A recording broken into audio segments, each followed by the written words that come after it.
Voilà 3 ans, alors que j'allais à la pharmacie, chose que je faisais toutes les semaines, en ma qualité de malade chronique et de personne substituée, ex-toxicomane, et alors que je parlais à un des 3 pharmaciens qui se trouvaient ici, celui-ci m'a répondu « Cachez votre visage ».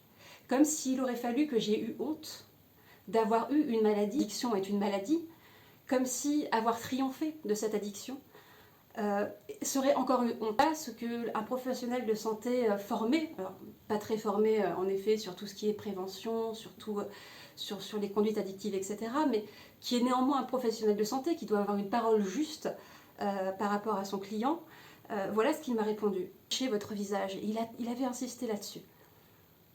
Cachez votre visage. Il me semble capital, maintenant que le grand public a pris conscience qu'on avait une santé mentale et qu'il s'agissait d'en prendre soin, il s'agirait d'en prendre soin de cette santé mentale, tout comme il s'agirait de prendre soin de notre santé physique. Il me paraît capital de porter ce sujet à hauteur de conscience et de faire parler les principaux concernés. Comprendre que l'addiction est une maladie. L'addiction est une maladie et en comprendre les mécanismes, les tenants, les aboutissants, faire de la prévention, c'est d'une importance capitale. Pourquoi aujourd'hui encore, lorsque je parle à quelqu'un, alors bien sûr il faut un certain degré d'intimité, j'ai moins honte de parler de mon anus artificiel, de ma colostomie que je portais sur le ventre à 20 ans parce que j'ai fait différentes péritonites dues à ma maladie de Crohn, etc.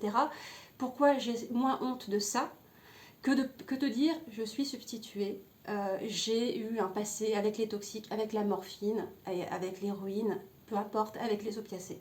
Il y a quand même un traitement, il y a une différence de traitement qui est significative et il s'agirait d'essayer de comprendre pourquoi et d'arrêter d'avoir honte. Arrêter d'avoir honte d'être allé en psychiatrie, arrêter d'avoir honte d'être substitué, arrêter de baisser les yeux dès qu'on va à la pharmacie parce que c'est notre bon droit de vouloir se soigner et d'avoir un traitement substitutif. Certes, il y en a qui en font du mésusage, mais d'autres en font un usage tout à fait réglementaire, entre guillemets, et un usage tout à fait médical pour pouvoir se sortir de cette horrible dépendance. Quand j'ai commencé la substitution, quand on m'a prescrit du Subutex pour la première fois, j'étais terrifiée de me dire c'est à vie, c'est très stigmatisant comme traitement. Si donner aux usagers de stupéfiants les moyens de comprendre et de se sortir de cette situation. Les outils. Urgence à faire évoluer les représentations sociales autour des personnes usagères de drogue, autour des personnes toxicomanes, autour des personnes addictes.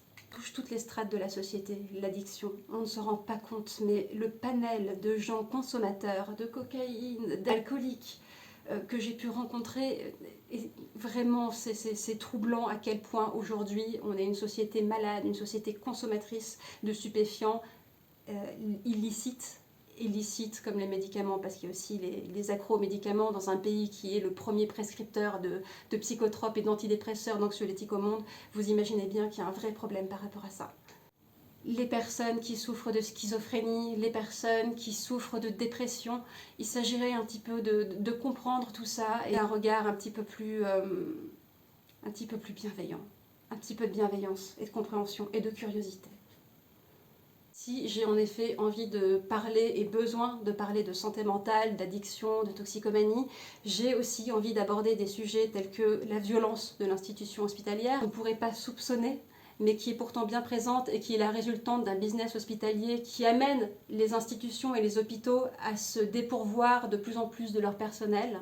Je caresse l'espoir qu'un jour les professionnels de santé soient mieux formés, qu'on puisse avoir une prise en charge un petit peu plus honnête, un petit peu plus complète. Je suis sûre que ce sera le cas. On va aborder tous ces sujets, mais on va aussi aborder des choses un petit peu plus générales. J'ai envie de parler de ma vie, de femme de 35 ans qui a envie d'enfant mais qui se pose des questions puisque j'ai des gènes et que je n'ai pas envie de les transmettre. Enfin voilà, réellement est-ce une chance d'être dans ma situation parce que c'est la liberté de pouvoir tout recommencer, ou est-ce que c'est plutôt un fardeau? À tous ceux qui sont restés, à tous ceux qui sont intéressés, merci et bienvenue sur le divan.